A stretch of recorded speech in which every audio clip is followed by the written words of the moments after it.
They told him the cabin was a death trap. Territorial surveyors who passed through called it a temporary folly. But the official incident report from the winter of 1883, filed under Colorado case number 83W-017, reveals a story that changed how survival was understood on the frontier. According to that report, a structure made of sticks and mud did the impossible when thick log cabins failed. Before we uncover the shocking truth of that blizzard, you need to understand the ridicule the builder endured. It was the key to everything. Silas Blackwood drove his axe into the frozen earth of Hope's Landing. He had to build a shelter before the first deep snows buried the valley.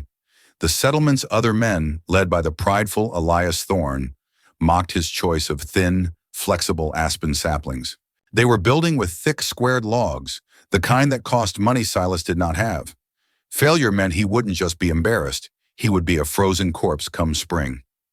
The settlement of Hope's Landing sat in a narrow Colorado valley in the autumn of 1882. It was a place of brutal beauty and unforgiving seasons. Elias Thorne, a man who spoke often of his architectural training in Boston, was the self-appointed leader of the small community. He was overseeing the construction of a dozen proper log homes, all built on the principles of rigid strength and right angles. His own cabin was a testament to this belief, with massive pine logs and dovetail notches so perfect they looked machine-cut. He planned for it to be the finest home in the county. The land deed carries an old stamp from the territorial office, marking Thorne's plot as premium. Silas, by contrast, owned nothing but the contents of his pack and the homestead claim he'd filed for $1.25 per acre. He had spent 3 years trapping with the Ute people, and he valued different kinds of knowledge. While Thorne and the others hauled logs from the high slopes, Silas worked in the river bottoms. He cut young aspen and willow saplings, none thicker than his wrist.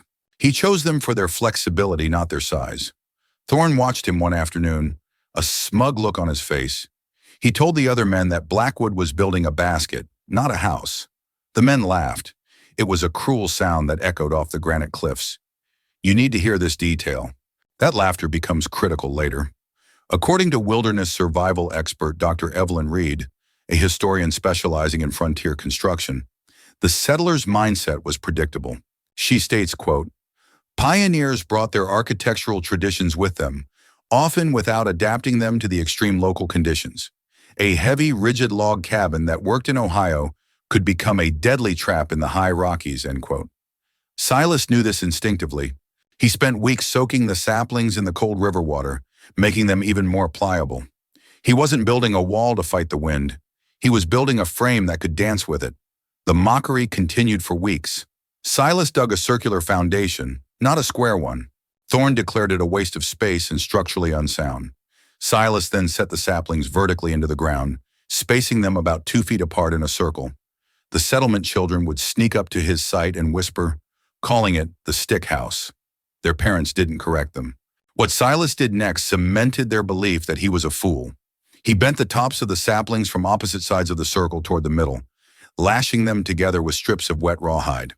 He created a dome, a perfect skeleton of arches that looked fragile against the massive, blocky cabins rising nearby. Elias Thorne made a point of visiting with 2 other settlers. He was an imposing man, and he stood with his hands on his hips, shaking his head. He explained, as if to a child, that an arched dome would never support a snow load. He said the weight would press down, and the whole thing would collapse inward like a crushed egg. Silas listened politely, his hands never stopping their work. When Thorne was finished, Silas simply nodded and said the mountain peaks were curved for a reason.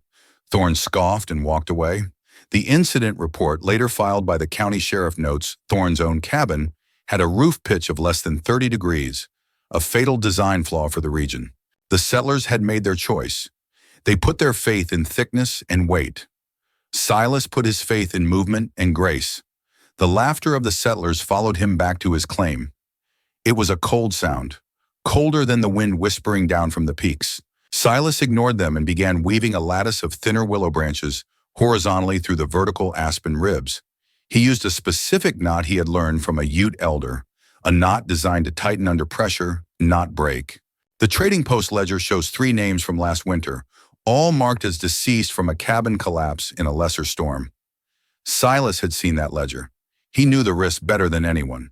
His completed frame looked like a giant birdcage. It was an object of open ridicule in Hope's Landing. Have you ever been so sure you were right, while everyone around you was certain you were wrong? It's a lonely feeling. What he did next baffled them even more. He began weaving dense mats of dried prairie grass, attaching them to the inside of the frame. This was his first layer of insulation. Thorne loudly proclaimed that it would rot and attract vermin. Next, Silas mixed clay from the riverbank with moss and water, creating a thick daub. He plastered this over the exterior of the lattice, filling every gap. The work was slow, requiring days for each section to dry. His cabin began to look less like a basket and more like a mud hut. But what he didn't know was that a silent observer was watching his progress with deep respect. An old trapper named Jedediah, who rarely spoke to anyone, stopped by one evening. He looked at the structure, then at Silas, and simply said, "The mountains will test us all." He understood something the others did not.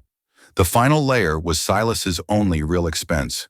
He traded a silver pocket watch and $20 for 3 large buffalo hides. This transaction is recorded in the official Trading Post logbook, dated October 19, 1882. He soaked the hides, stretched them over the clay dome, and pegged them down. As they dried, the hides shrank, creating a seamless, waterproof skin over the entire structure. By the first week of November, his cabin was done. It was a dark, low dome that seemed to grow out of the earth itself. It had no windows, only a hide flap for a door, and a smoke hole at the peak. Next to Thorne's 2-story log behemoth with its imported glass windows, it looked primitive. A failure. Thorne stood with a group of men one evening, pointing at Silas's home. He declared that the first real blizzard would flatten it before Christmas. The men all nodded in agreement. But then, something unexpected happened. The first snows of November were wet and heavy. They clung to the flat roofs of the log cabins, adding immense weight. Silas's dome, however, shed the snow naturally. The flakes would accumulate to a few inches, then slide off the steep, curved surface in harmless sheets. Inside, his small, circular space was remarkably efficient. A small fire in his stone-lined pit kept the entire dome warm. The layered insulation of grass, clay, and hide trapped the heat perfectly. Thorne and the others were burning through their wood piles at an alarming rate, their large, drafty rooms demanding constant fuel. According to National Weather Service historical data, that November was 20% colder than average for the region. The mountain was already beginning its test. The little structure was proving surprisingly effective. But the real challenge, the one that would enter the history books, was still to come. Anyone listening in the dark feels the stove warmth hold steady. On January 10, 1883, the world went silent. Silas woke to an eerie stillness. The wind, a constant presence in the valley, had died completely. The sky to the north had a strange, sickly yellow tint. The temperature was a mild 10 degrees Fahrenheit. By noon, it had dropped to 10 below zero. By 3 in the afternoon, it was 30 below. The blizzard arrived not as a storm, but as an assault. A wall of wind and ice descended on the valley so suddenly it felt like a physical blow. Within minutes, visibility dropped to zero. Snow, driven horizontally by hurricane-force gusts, began to fall. Silas secured the hide flap on his door, tying it from the inside. He settled in next to his fire and began to wait. The wind howled for 2 days straight. It was a sound of pure fury, a constant scream that vibrated through the ground. Silas could feel his cabin moving with it. The aspen frame would groan and flex under the most powerful gusts, the rawhide lashings creaking as they tightened. But it never broke. The dome shape presented no flat surface for the wind to catch. The wind flowed over it, pressing it down into the earth rather than trying to tear it apart. Inside, it was a small pocket of relative calm in a world of chaos. He kept his fire small but steady. He could survive for weeks if he had to. We've all faced moments where survival meant trusting something no one else believed in. This was Silas's moment. On the 3rd day, he heard the first sound of failure.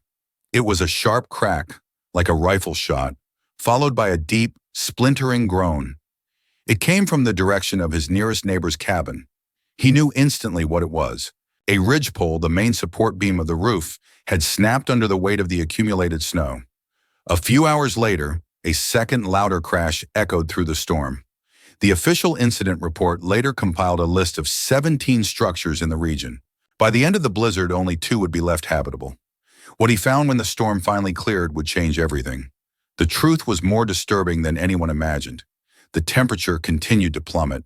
Silas had a small thermometer nailed to an outside post, visible through a peephole he had cut in the hide. On the morning of the 4th day, it read -60 degrees Fahrenheit.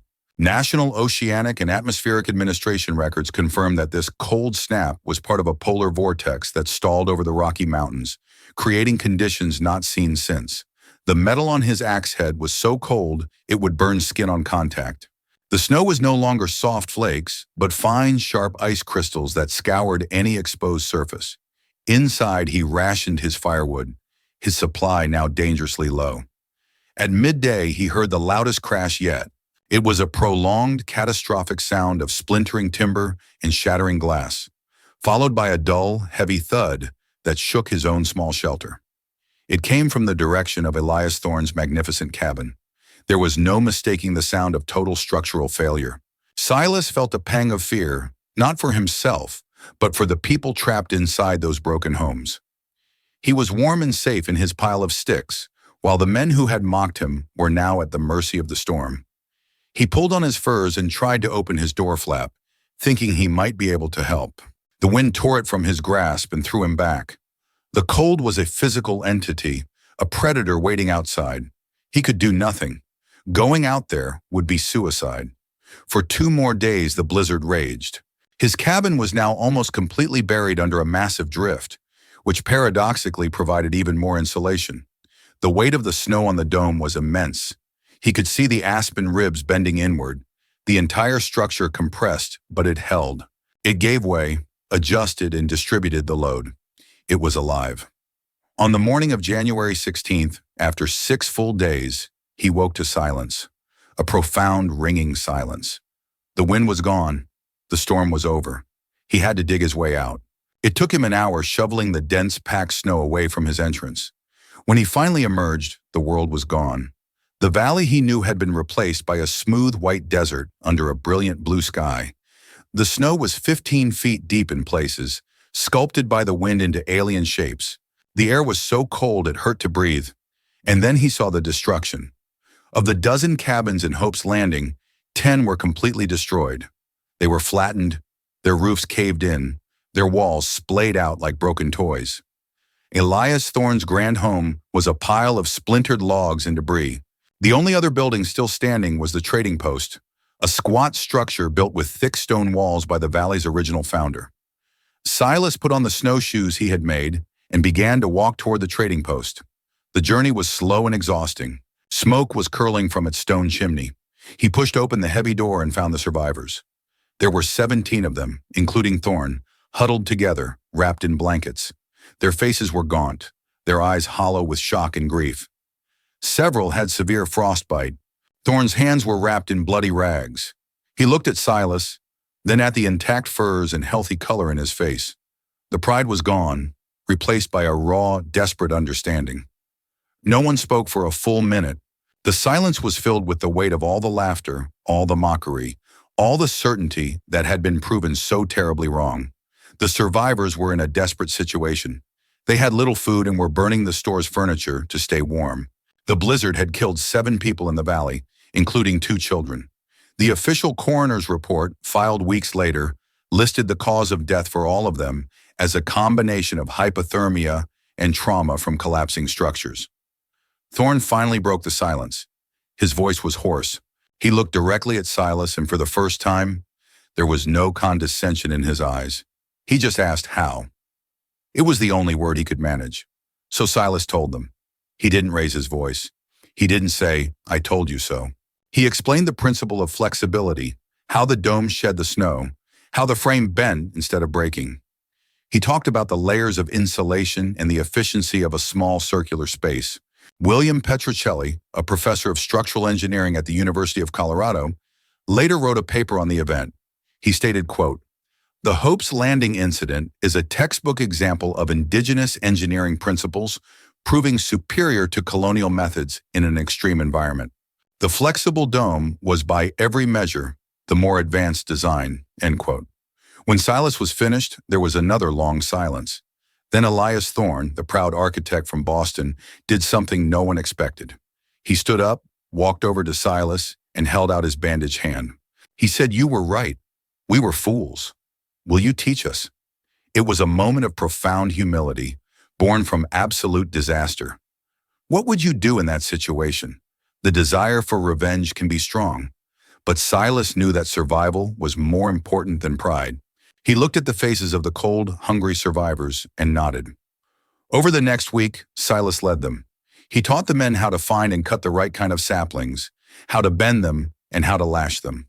They worked in short, desperate bursts, retreating to the warmth of the trading post to recover from the brutal cold. They stripped hides from the frozen carcasses of cattle that had died in the storm. They salvaged what they could from the destroyed cabins. They built 3 new shelters, larger than Silas's, but based on the same design. They were crude, ugly, and imperfect. But they were warm and strong. They were domes of survival.